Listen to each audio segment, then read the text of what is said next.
નમસ્કાર દર્શક મિત્રો, બ્રેકિંગ ન્યૂઝમાં આપનું હાર્દિક સ્વાગત છે. આપ જોઈ રહ્યા છો ગુજરાત ન્યૂઝ 24. શું પાટણના હારીજમાં દારૂનો અડ્ડો ખુલ્લેઆમ ધમધમે છે? સગીર બાળક પાસે દારૂ વેચાણનો વિડીયો વાયરલ. પોલીસ પર ઉઠ્યા સવાલ. પાટણ જિલ્લાના હારીજ તાલુકાના વેજાવાડા ગામ નજીક જાહેર માર્ગ પર ખુલ્લેઆમ વિદેશી દારૂનો અડ્ડો ધમધમતો હોવાનો એક વિડીયો વાયરલ થયો છે.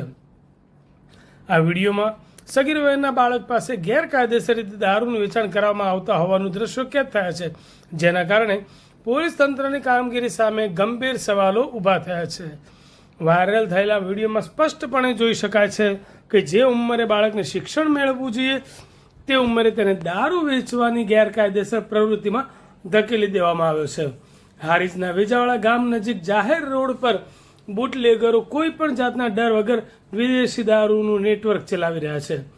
સામાન્ય રીતે વાહન ચાલકોના દસ્તાવેજો અને હેલ્મેટ ચકાસવામાં સક્રિય રહેતી સ્થાનિક પોલીસને મુખ્ય માર્ગ પર ચાલતો આ દારૂનો અડ્ડો કેમ દેખાતો નથી તે અંગે લોકોમાં અનેક ચર્ચાઓ જાગી છે. આ ઘટનાએ બુટલેગરો સામે કડક કાર્યવાહીના પોલીસના દાવા પર પ્રશ્નાર્થ ચિહ્ન મૂક્યું છે. ગાંધીના ગુજરાતમાં સંપૂર્ણપણે દારૂબંધી હોવા છતાં આ પ્રકારે જાહેર માર્ગ પર દારૂના સ્ટેન્ડ કોના આશીર્વાદથી ધમી રહ્યા છે તે એક મોટો સવાલ છે. હારીજ વિસ્તારમાં બુટલેગરો દ્વારા પોલીસના કાયદાના ડર વગર જાહેરમાં દારૂનું વેચાણ કરીને તંત્રની આબરૂના ધજાગરા ઉડાડવામાં આવ્યા છે.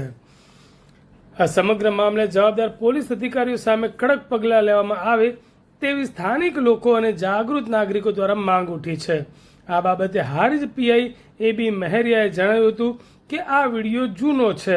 અમે ગઈકાલે રાત્રે જ રેડ કરી હતી, ત્યારે આવું કશું જ તપાસમાં આવ્યું નથી.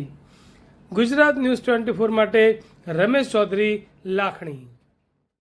વાયરલ થયેલા વિડીયોનું ગુજરાત ન્યૂઝ 24 પુષ્ટિ કરતું નથી.